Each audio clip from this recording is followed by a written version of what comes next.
الأب العراقي فريد من نوعه. الأب العراقي من يجي معصب، يجي عيونه تجدح نار وتمام، طالع روحه وش تحكي يا باوع لك، يريد يسوقك كله بس مستحي او ما بيحيل، ما اعرف بصراحه، او ما عنده حجه من الاخير.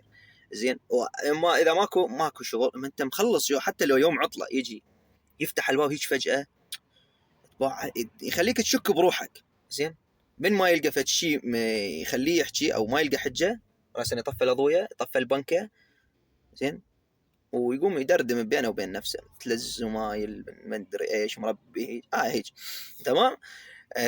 واذا اراد يطلع حجه عليك، صفن لها الحجي ماكو حجه، تعال جيب ايش اسمه. انت بهاي الحاله اذا تسال شنو ايش اسمه راح تترزل. واذا رحت وجيت وجبت له حاجه، يعني انت ما تعرف شنو، جبت له اي حاجه قلت له هاك، راح يرزلك هي هاي.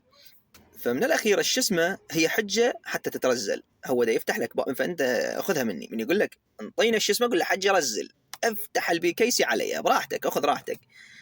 إذا حاولت إنه تشتكي مثلا الشخص يأثر عليه، مثلا جدك، عمك، صديقك، تقول له يابا أبوي هيك ايش دا يعاملني وأنا أشتغل وأنا كذا وأنا كذا، بهاي الحالة هو يفرها عليك السالفة. راح تقول لي شلون؟ راح يبدل من وضع الأكشن إلى وضع الدراما. هو أنا خلفت وربيت وتعبت عليهم، وهذا عمري أروح وأجي ما أعرف إيش، وبالتالي أشوف هاي النتيجة، مو راضين.